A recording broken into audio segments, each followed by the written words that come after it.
Everyone, welcome to my channel education bliss. तो आज हम डिस्कस करने वाले हैं फ्यूचर कॉन्टिन्यूअस टेंस के बारे में।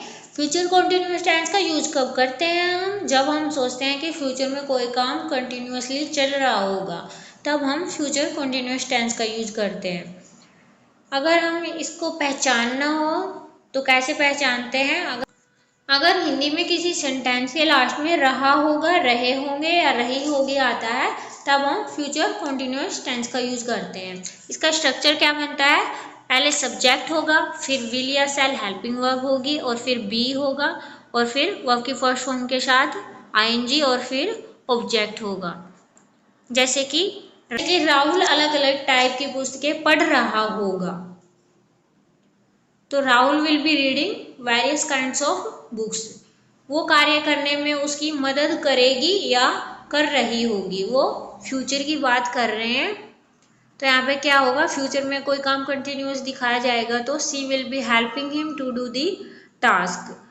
या they will be dancing in the competition, वो कॉम्पिटिशन में डांस कर रहे होंगे।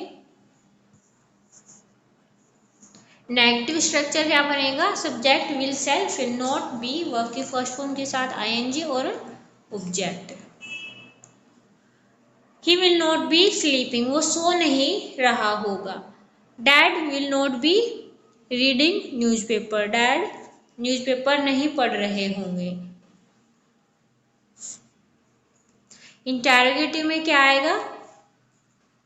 WH फैमिली और फिर विल, फिर सब्जेक्ट, फिर बी और वर्ब की फर्स्ट फॉर्म के साथ आईएनजी और फिर ऑब्जेक्ट।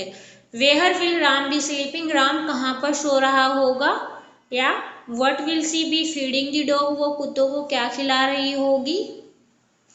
ये WH है तो पहले आ गए, फिर हेल्पिंग वर्ब और फिर सब्जेक्ट और फिर बी, फिर वर्ब की फर्स्ट फॉर्म के साथ आईएनजी। नेगेटिव इंटरोगेटिव में क्या बनेगा? WH फैमिली है तो WH फैमिली, फिर विल, फिर सब्जेक्ट के बाद हमेशा नोट और फिर बी और आपकी फर्स्ट फॉर्म के साथ आईएनजी और फिर ऑब्जेक्ट। जैसे कि will Ram not be going to market, क्या राम मार्केट नहीं जा रहा होगा।